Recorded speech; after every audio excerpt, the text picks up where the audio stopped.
Salut à tous, c'est Koutaro, on se retrouve pour une nouvelle vidéo sur Sparking Zero et aujourd'hui on va analyser le trailer des films. Alors je vais pas analyser le trailer de Dragon Ball Super parce qu'il n'y a pas eu énormément de personnages de dévoilés dedans, on a eu que KB, SSJ 1, 2 et Frost et aussi bien évidemment Kid Goku. Mais comme vous avez pu le voir dans mon analyse du trailer GT, je fais des comparaisons avec les attaques spéciales qui étaient présentes dans Tenkaichi 3, sauf que les personnages de Dragon Ball Super n'étaient pas présents dans Tenkaichi 3, donc je me dis que ça en vaut pas réellement la peine de faire une analyse complète dessus. On va plutôt se concentrer sur le trailer des films parce qu'il y a vraiment pas mal de choses à dire dessus. Je tiens à préciser que malheureusement l'intégralité du jeu a fuité sur les réseaux sociaux. Alors ça a pas réellement fuité, c'est que Bandai ont permis à certains journalistes de pouvoir tester le jeu dans son intégralité, donc vraiment tout, que ce soit le mode histoire, le custom battle, les modes tournoi, ils ont même pu tester l'intégralité des persos, donc 182 au total. Donc si vous êtes sur Twitter, franchement je peux vous conseiller de masquer un maximum de personnes qui pourraient relayer justement ces informations, notamment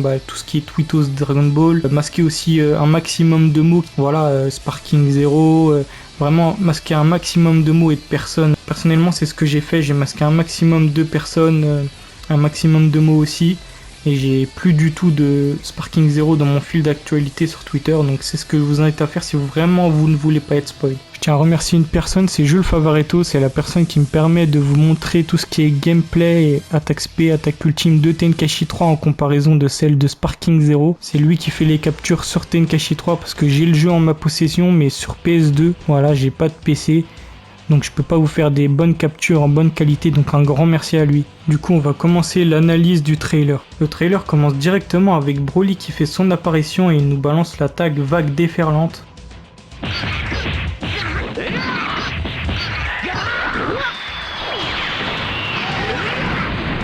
Juste après il se transforme en SSJ et il balance la tag balle trap.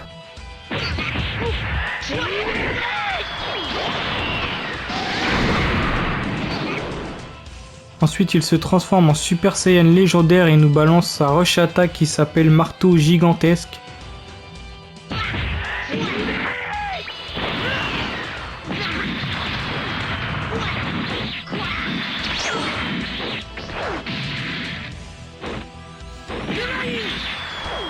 Ensuite on passe à celui du deuxième film Broly, alors c'est exactement le même, Ils vont peut-être rajouter le skin où il est un peu plus maigre, celui du deuxième film qui était d'ailleurs présent aussi dans Tenkaichi 3, mais là sur le trailer on voit exactement le même Super Saiyan légendaire et il balance l'attaque ultime Omega Blaster.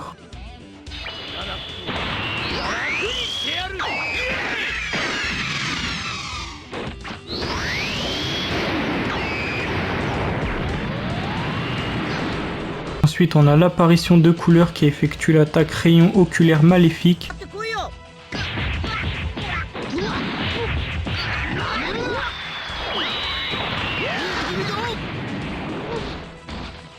Juste après il se transforme et il effectue son attaque ultime Supernova.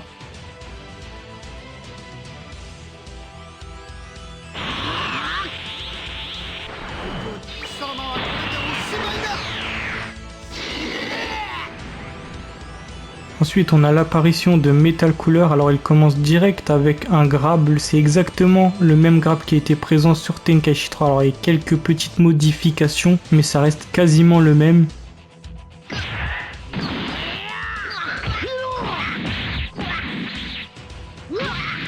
Et il enchaîne directement avec son attaque spéciale barrage digital.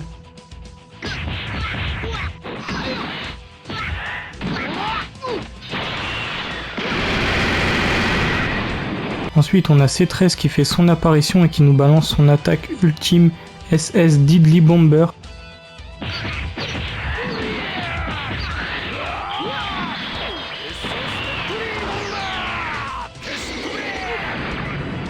Juste après il se transforme, alors personnellement j'aime vraiment beaucoup son animation de transfo, je la trouve vraiment stylée. Mais du coup juste après s'être transformé il nous balance l'attaque marteau de la mort.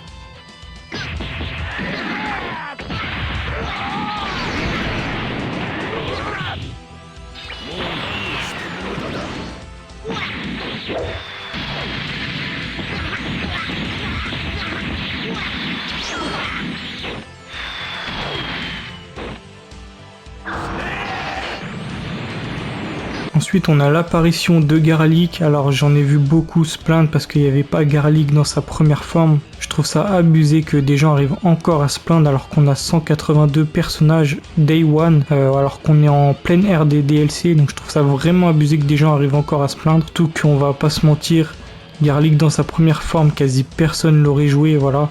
Même dans sa deuxième forme, déjà, je pense qu'il n'y aura pas énormément de monde qui vont le jouer. Du coup, oui, il fait son apparition et il nous balance l'attaque Illusion Ténébreuse.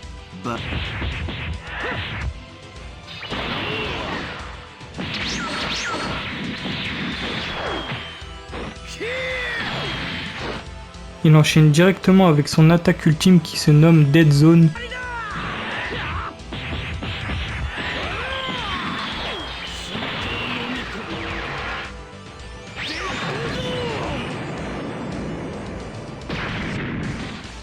Après, c'est au tour de Dr Willow de faire son apparition et il nous balance l'attaque Frappe Photonique.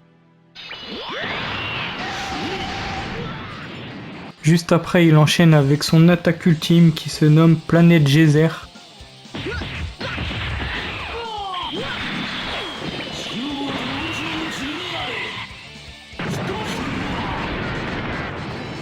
Ensuite, on a Slug qui fait son apparition et qui nous balance l'attaque La Puissance du Mal.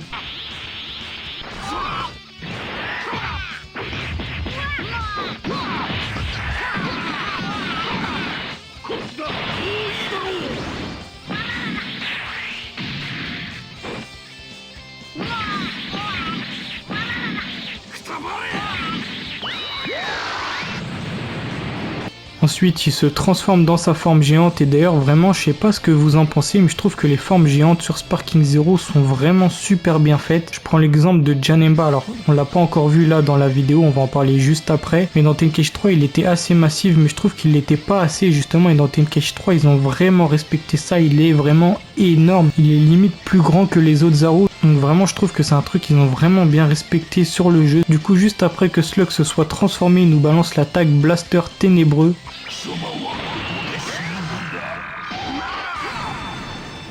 Ensuite on a Thales qui fait son apparition et qui effectue l'attaque Coup Météore. Voilà, c'était une attaque que j'adorais vraiment dans Tenkaichi 3. Donc je suis vraiment content de la retrouver dans Sparking Zero, surtout qu'ils l'ont vraiment super bien animé. Donc vraiment je suis super content.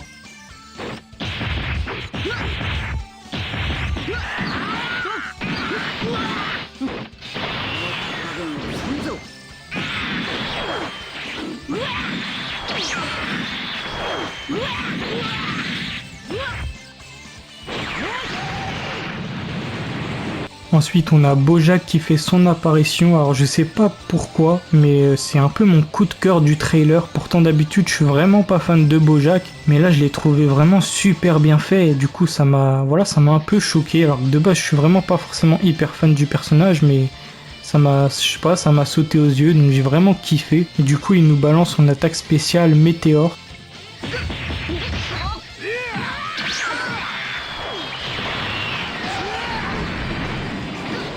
Ensuite il se transforme et il nous balance son attaque Buster Galactique.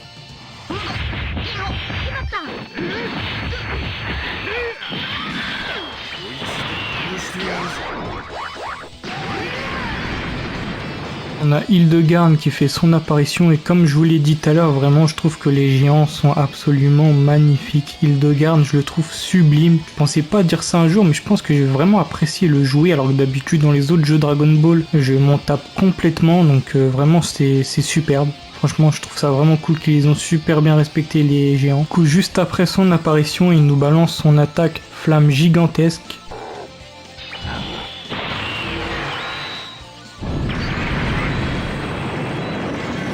Juste après, Tapion fait son apparition et il nous balance l'attaque Tranchant Hardy.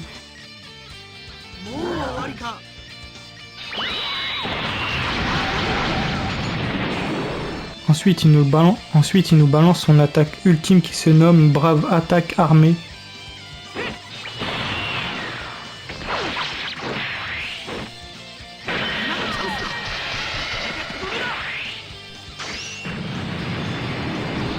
Janemba fait son apparition et comme je vous l'ai dit tout à l'heure, il est vraiment super gros, il est massif, c'est vraiment un truc qui est cool. Ils ont vraiment respecté les géants sur le jeu et c'est vraiment un truc à noter. Et du coup, il nous balance son attaque, illusion smash.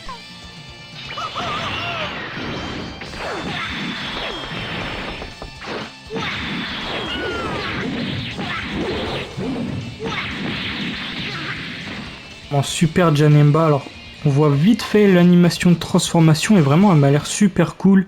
Alors je pense qu'on ne la voit pas en entière, mais ça m'a l'air vraiment super cool comme animation de transformation. Et du coup il nous balance son attaque épée dimensionnelle qui est juste vraiment sublime.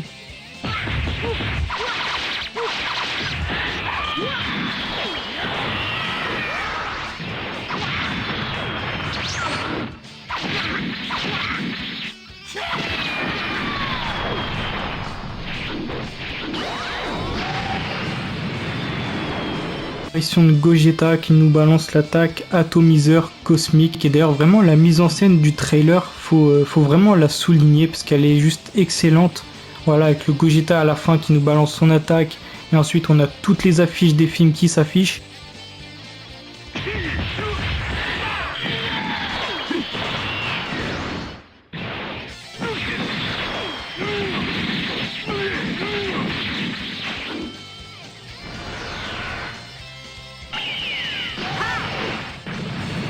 Voilà, c'est la fin de la vidéo. N'hésitez pas à vous abonner, à liker, à commenter.